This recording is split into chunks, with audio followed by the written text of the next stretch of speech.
Welcome to Above Par. I'm your host, Kathy Hartwood. I show you how to take more of your talent to the golf course without practicing harder, taking more lessons, or buying new equipment.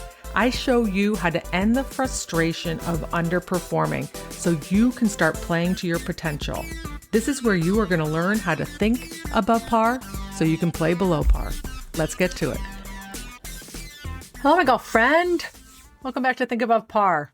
I want to give a shout out to the women who are my clients or have accessed either my book or my podcast and qualified or tried to qualify for the USGA Women's Senior event that was in the middle of September and the US Women's Senior Open. I had clients in that event as well. And I just want to give a shout out to them for putting in the work, putting themselves out there, for qualifying, for managing their minds. Whether they performed well in the tournament or not is not what it's always all about. Getting there sometimes is half the battle, putting yourself out there, having that experience, stretching into new experiences.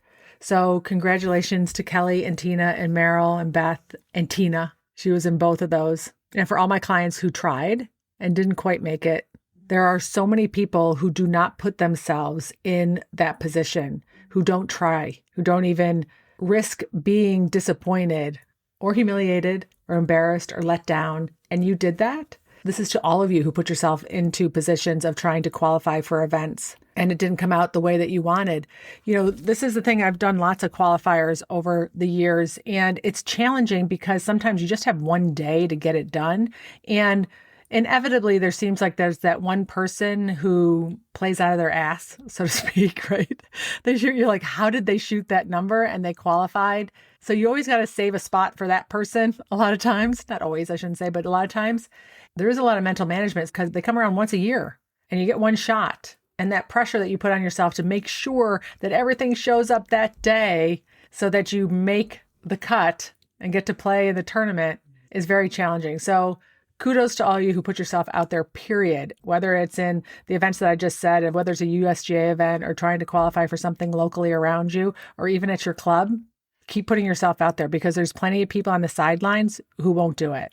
And if you're that person on the sidelines, next event, next season, ask yourself why. Why are you not trying? Why are you not going and putting yourself out there? What emotion are you afraid to experience if you go out there and it doesn't turn out? There's a lot to be learned about yourself on how you hold yourself back or you play small maybe. That fear of failing, fear of embarrassment, fear of disappointment. Like when we don't put ourselves out there, really what we end up doing is we fail ahead of time. We decide we're going to fail by not even trying. I would much rather you try, get the experience, challenge yourself, see how you shake your own hamster cage in those moments, see what shows up for you. Learn from that. That's where your next level of growth comes in. So if you're sitting on the fence wondering if you should put yourself out there and your season is over or any of those qualifiers are over, depending on what part of the country or world you live in, let's talk about putting it on the calendar for next year. I will be your biggest supporter in that.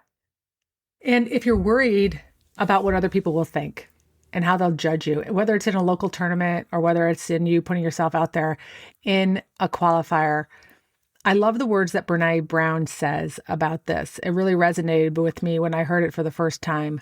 And I want to read it to you here. She said, "If you are not in the arena getting your ass kicked on occasion, I am not interested in or open to your feedback. There are a million cheap seats in the world today filled with people who will never be brave with their own lives, but will spend every ounce of energy they have hurling advice and judgment at those of us trying to dare greatly. Their only contributions are criticism, cynicism, and fear-mongering. If you're criticizing from a place where you're not also putting yourself on the line, I'm not interested in your feedback." End quote. I want you to think about the people that you're worried about judging you, about putting yourself out there and playing in tournaments, about what you think they're going to think about your score. Because the people who are putting themselves out there, who are going out there and trying to qualify, who are going out there and shooting big numbers and putting themselves into situations where they rattle their own hamster cage, they're not judging you. Someone who's went out there and played in competition and knows what it's like to play crappy is not going to judge another person who's also putting themselves out there. There's a lot of empathy for that and understanding and compassion. Golf's hard. It's a challenging game. It challenges all parts of us. Our skill, our mind. It brings out some of our deepest fears personally. It shows a lot of the ways that we handle life, and then we put it on the line, and we can feel really vulnerable at those moments. But the people who have also done that understand and appreciate it. So if you're worried about people in those cheap seats and what they're going to say, just remember Brene Brown. I'm not interested in your feedback. Get your ass in the arena, and then let's talk. All right, my friend, that had nothing to do with what I was going to talk about today. I just went off on a tangent right there. So sorry about that. This is what I wanted to talk about today. I should probably just stay on this topic because I spent so much time talking about it already. And you guys are going to be like, she went over 10 minutes, 12 minutes. They're relatively short. And I'm going to bring up an example of one of my clients, Becky, who was putting herself out to play in a tournament in a state amateur event and felt all of those nerves and that anxiety and that judgment and that worry about what other people were thinking, even feeling to the extent that she didn't belong in that group. And that's one of the things that's going to pop up for you at those moments when you're not accustomed to going out and playing in some of these qualifiers, because your brain is going to question whether you belong there. Are you good enough? Is everybody better than you? Are you out of your league? Are they used to doing this? They have so much more experience than you, right? We feel inferior and not enough. Right? And Becky stretched herself to go play in a tournament, and she felt like she didn't belong. She sent me an email, and then I sent her a text reply back before she went out to play. And I said to her, you totally belong with those players. You got this. Super proud of you for stretching yourself. She got back to me about 10 hours later and said that saying the words that I belong really resonated with her. And she must have said it 100 times that whole day while she played golf. And she went out and shot 69. 69.